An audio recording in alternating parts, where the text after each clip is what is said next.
Hello friend, एक बार फिर से राम राम साराने। तो मैं रश्मि मलिक यूपी शामली से आप लोगों का एक बार फिर से बहुत बहुत स्वागत करती हूँ आपके अपने यूट्यूब चैनल परी व्लॉग में। सबसे पहले थैंक यू सो मच आप लोगों के सपोर्ट के लिए। और अगर आप चैनल पे न्यू आते हैं तो प्लीज़ चैनल को सब्सक्राइब कर सकते हैं विद बेल आइकन, ताकि आपको मेरी आने वाली हर वीडियो का नोटिफिकेशन मिलता रहे। और चैनल वीडियो को लाइक कर सकते हैं और वीडियो अच्छी लगती है तो वीडियो को शेयर कर सकते हैं। सबसे पहले मैं आपको एक बता देती हूँ, मैं हमेशा बोलती हूँ कि मैं अपनी वीडियो में अपनी जो मेरी थिंकिंग है, जो मैं सोचती हूँ, मैं सिर्फ वो बताती हूँ।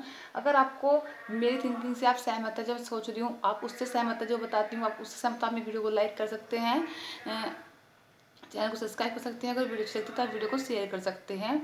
लेकिन जब मैंने कल अन्नू वाली वीडियो डाली थी, जैसे अन्नू ने बोला था अपने पेरेंट्स के लिए, क्योंकि सबको पता है कि उसके अन्नू के घर वालों ने उसके दीपक को मारा है, तो उसने बोला था कि मेरे जितने भी मेरे पति का मर्डर किया है तो मुझे इंसाफ चाहिए।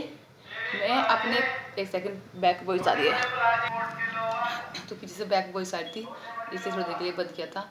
तो हाँ, तो उसमें कुछ लोगों का कहना है कि जब अनु ने बोला कि मेरा मृतक पति है दीपक, मैं उसको ये इंसाफ चाहती हूँ, जिन्होंने भी उसकी हत्या की है मैं उनको उनके ऊपर केस करना चाहती हूँ, उनको सजा दिलाना चाहती हूँ। ठीक है, तो ये अनु को कहना था, ये मेरा कहना नहीं था। ठीक है, और अगर जिस बात मैं इस बात से बिल्कुल सहमत नहीं थी, मुझे अनु यहाँ बिल्कुल गलत लगी, क्योंकि जिस माँ बाप ने पाल पोस के इतना बड़ा किया, इतना सब कुछ किया उसके लिए, आज वो उनको ही सजा दिलाने के लिए खड़ी है, तो ये बात मुझे अच्छी नहीं लगी। और जिन लोगों को कमेंट आ रहे थे कि नहीं अनु सही कर रही है, अनु सही कर रही है, अनु सही कर रही है, अगर आपको सही लगता है तो वो आपकी थिंकिंग है। मुझे नहीं लगता ठीक, मुझे अच्छा नहीं लगा, मुझे नहीं लगा ठीक कि वो ये सब कुछ सही कर रही है, तो इसलिए मैंने गलत बोला। तो उस वीडियो को छोड़ते हैं। जो आज की वीडियो है वो है सोनिया, जगदीप और राजू। जैसे आप अच्छे से जानते हैं कि जो सोनिया है वो अपने आशिक जगदीप के साथ लिव इन रिलेशनशिप में रह रही है, अपने पति जगदीप और दो बच्चों को छोड़कर, एक 4 साल का और एक 6 साल का, दो बच्चों को छोड़कर वो अपने आशिक के साथ, जगदीप के साथ, सॉरी अपने आशिक राजू के साथ रह रही है। और वो बताती है कि मैं राजू के बच्चे की माई बनने वाली हूँ, अपने आप को 4 मंथ्स प्रेग्नेंट बताती है। तो इस मामले में बहुत सारी, सबसे पहले तो लिव इन रिलेशनशिप के ऊपर ही बहुत सारी जो बातें हैं वो उठती हैं बार बार कि ये लिव इन रिलेशनशिप जो है ये हमारे देश के लिए नहीं है, बहुत गलत है। ये जो भी कानून बनाया है इस कानून को रद्द कर देना चाहिए। बिल्कुल सही बात भी है, ऐसा नहीं है कि औरतें ही आदमी ही पिस रहे हैं, इसमें बहुत सारी औरतें भी पिस रही हैं, बहुत सारी औरतों के घर बर्बाद हो रहे हैं और बहुत सारे आदमियों के घर भी बर्बाद हो रहे हैं, क्योंकि बहुत सारी औरतें भी लिव इन में रह रही हैं और बहुत सारे आदमी भी लिव इन में रह रहे हैं, जो अपने मतलब उस औरत का क्या भरोसा, जो औरत जिस अपने पति को, अपने पेट से हुए बच्चे को छोड़कर किसी और के साथ भाग जाती है, किसी और के साथ लिव इन में रहना चाहती है, उसका क्या भरोसा कल को वो जिसे तुम रख रहे हो लिव इन में अपने साथ, जो वो अपने पीछे बच्चों की, अपने पति की, अपने माँ बाप की नहीं हुई, तो तुम्हें क्या लगता है कि तुम्हारी हो जाएगी वो? कल को तुम्हारे से पेट भर जाएगा, तुम्हें भी छोड़ के आगे चल देगी? उसका तो ये एक वो नहीं होता वर्क, डेली का उसका तो एक वर्क है कि चेंज, इसका एक काम है जो कंटिन्यू उसको करते रहना है, आज ये कल वो कोई और। ठीक है, और इनसे कुछ नहीं होता, ये सिर्फ सेल्फिश औरत करती हैं, जो सेल्फिश औरत होती है, सेल्फिश आदमी होते हैं, सिर्फ वो करते हैं, उसके अलावा कोई नहीं करती है। ये कानून जब नहीं था, जो औरत सही थी वो जब भी सही थी जब ये कानून नहीं था, और अब भी सही है जब ये कानून हो गया, और जो औरत गलत थी वो पहले भी गलत थी जब ये कानून नहीं था, और अब भी गलत है अब ये कानून आ गया। बस फर्क इतना है, पहले पीछे से छुप छुप के काम करती थी, अब खुलेआम करती हैं, सिर्फ एक सर्टिफिकेट की जरूरत है, अब खुलेआम करती हैं। ठीक है, तो मैं एक बताना चाहती हूँ कि क्या नाम है उनका, सीमा सरपंच, वो कह रही थी कि मैं सोने के घर जाऊंगी और मैं जो वहाँ की एमसी है उसको भी देखूंगी, मैं सोने के घर जाऊंगी, मैं उससे पूछूंगी कि जगदीप के पास क्यों नहीं आना ये वो, और मैं जगदीप के पास लेकर आऊंगी उसे, सोनिया को। तो मैं इस बारे में सिर्फ एक बात करना चाहती हूँ, जो लड़की जिसने उन्हें पैदा किया, जो उसका खून का रिश्ता, उसके भाई का, उसकी माँ ने उसे पैदा किया, ठीक है, 9 महीने अपने पेट में रखी, फिर उसको 20-22 साल 25 साल उसका पालन पोषण भी किया, उसके बाद उसने जिस लड़के से प्यार किया, जगदीप से, उसकी उसकी लव अरेंज मैरिज भी कर दी, इनकी लव मैरिज थी, लव मैरिज को अरेंज मैरिज भी बना दिया उसकी माँ ने। जब वो उनकी नहीं हुई, उनके कहने से वापस जगदीप के अपने बच्चों के पास नहीं आई, जगदीप जिससे उसने प्यार किया, जिससे उसने शादी की अपने घर वालों की मर्जी से, उसके 2 बच्चे, एक बेटा एक बेटी, जिसने जो जगदीप की और सोनिया के बच्चे हैं, जो उसने पैदा किए अपने पेट से। कितना, जब एक औरत बच्चा पैदा करती है तो बोलते हैं कि एक औरत दूसरा जन्म लेती है, और मुझे खुद पता है क्योंकि मेरे खुद 2 बच्चे हैं कि कितनी दिक्कतें आती हैं, कितनी परेशानी होती हैं एक बच्चे को पैदा करने में। ठीक है, जब वो उनकी नहीं हुई, इन सब के कहने से वापस नहीं आई, तो आपको क्या लगता है कि वो सीमा जी के कहने से वापस आ जाएगी?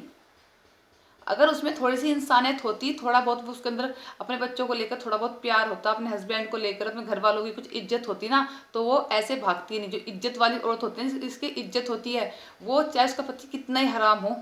मैं तो कहती नहीं कि तुम, अगर तुम्हारे ऊपर तुम्हारा हस्बैंड हाथ उठा रहा है या तुम्हारे साथ वायलेंस कर रहा है, तुम्हें मारपीटाई कर रहा है, तो बर्दाश्त करो, मत करो। ठीक है, लेकिन अगर तुम्हारे घर में थोड़ी बहुत अनबन हो रही है सास ससुर के साथ, हस्बैंड के साथ, तो उसको अपने घर में रह के सोल्व करना करोगे तो ज़्यादा बेटर होगा। अगर तुम सोचते हो कि किसी और को पकड़ लो उसके साथ भाग जाओ वो बेटर होगा, तो वो इज्जत नहीं होती, वो एक बेइज्जती होती है। तुम्हें क्या लगता है सोना ने बहुत महान काम किया है कि किसी और के साथ रह रही है, उसके बच्चे की माँ बनने वाली है? ऐसी औरत को ना बहुत गलत नज़रों से देखा जाता है और बहुत गलत शब्द बोल जाते हैं ऐसी औरतों के लिए, जो मैं अपने मुँह से बोलना नहीं चाहती। तो वो जो अपने पति के, अपने बच्चों के, अपने छोटे छोटे बच्चे जो उसने पैदा किए, उन पर उसको तरस नहीं आया, उनके लिए वो नहीं आई, उनके पति के कहने पर नहीं आई, अपनी माँ के कहने पर नहीं आई, अपने भाई के कहने पर नहीं आई। आपको क्या लगता है वो सीमा जी के कहने पर आ जाएगी? बिल्कुल नहीं आएगी। ठीक है, क्योंकि उसके शर्म इज्जत नाम की कोई चीज़ ही नहीं है, वो बिल्कुल नहीं आएगी। और रही बात राजू की, तो देखो वो एक नंबर का बदतमीज है, सबको पता है। वो पहले भी 2 लिया आया था, इसे समझ में नहीं आ रही, ये बेवकूफ़ है, उसके चक्कर में पड़ रही है। वो पहले 2-3 ले आया, उनको छोड़ के वो उनका यूज करा, जब तक करना था उन्हें छोड़ दिया। अब इसका यूज करेगा, जब तक करना है फिर उसको छोड़ के भाग जाएगा। ठीक है, वो सिर्फ जब कुछ टाइम बाद ना उसकी कंडीशन होगी, वो घर की रहेगी ना घाट की रहेगी, ना तो उस जगदीप अपनाने का, ना बच्चे अपनाने के, और नहीं उसके मायके वाले अपनाने। जगदीप भाई तो फिर भी बोल रहे हैं कि मैं उसको अब भी रख लूंगा। वो खुद बोलते हैं कि मैं 4 महीने की प्रेग्नेंट हूँ राजू के बच्चे की, वो अब भी रखने के लिए तैयार है। मैं सोचती हूँ कि कैसा आदमी है वो, अब भी रखने के लिए तैयार है उसे। अगर हमारे यहाँ तो, अगर मेरे हस्बैंड ने गलती से भी मालूम चल गया ना, किसी से फ़ोन पर बात भी किया है एज ए फ्रेंड, तो भी कह देगा यहाँ से निकल, जरूरत नहीं है मैं तेरी जैसी औरत की। और वो फिर भी रखने को तैयार है। और वो ही नहीं, अगर मैं देख लूँ अपने हस्बैंड को किसी और से बात करते हुए, तो भाई खत्म है मामला, बस उसके बाद कुछ नहीं। लेकिन पता नहीं कैसी औरत, भाई कैसी औरत है वो, कैसी औरत है जो अपने बच्चों को छोड़ छोड़ के भाग जाती हैं, और उसके बाद भी इनके पति रखने के लिए तैयार है कि हम रख लेंगे। जब वो उसके साथ रह रही है, उसके घर रह रही है, उन दोनों में बहन भाई का रिश्ता तो है, होगा नहीं कि उसको वो मौसी का लोंडा है, बुआ का लोंडा है कि उसके पास जाकर रह रही है और फिर कुछ दिनों बाद आ जाएगी अपने घर। अरे वो हस्बैंड वाइफ की एक लिव इन रिलेशनशिप में रह रहे हैं, मतलब एक हस्बैंड वाइफ वाला रिलेशन में रह रहे हैं। और जबकि वो अगली खुद बोलती है मैं उसके बच्चे की माँ बनने वाली हूँ, और कहते हैं राजू की गलती है। हाँ राजू की गलती है, राजू पूरा गलत है, बहुत बड़ी गलती है राजू की। अरे जब तक लड़की लड़की लड़के को ये, चलो राजू बदतमीज है, सोनिया तो समझदार थी, फिर वो क्यों आई उसके भकाई में? कोई दूध पीते जाकर थोड़ना आएगी, ले टॉफी दे दिए चल मेरे साथ। जिसके 2 बच्चे हो गए हों उसे कुछ अकल आने की जरूरत है कि फिर भी बच्ची है वो दूध पीती, जिसके 2 बच्चे पैदा कर दिए हों जिसने, तो उसे किसी ने भकाया वकाया नहीं, कोई किसी को नहीं भगाता। ये सब अपनी मर्जी से भागती हैं, सब कुछ अपनी मर्जी से करती हैं। ठीक है, दोनों की गलती बराबर होती है। ऐसा नहीं कि लड़का भगा के ले गया, लड़की जब तक अनुमति नहीं देगी लड़का उसको टच भी नहीं कर सकता। भगाना तो बहुत दूर की बात है, उसके साथ देखना तो बहुत दूर की बात है। तो इस वीडियो करते हैं यहीं पर एंड, मिलते हैं आपको एक अच्छी से नई वीडियो के साथ, तब तक के लिए बाय बाय। तो बस मुझे आज वीडियो में ये कहना था कि सीमा जी जाएँ चाहे कोई और जाए, जब वो अपने माँ बाप जिसने उसे पैदा किया है या फिर जिसे उसने पैदा किया है वो उनके कहने पर नहीं आई, तो सीमा जी के कहने पर किया जाएगी।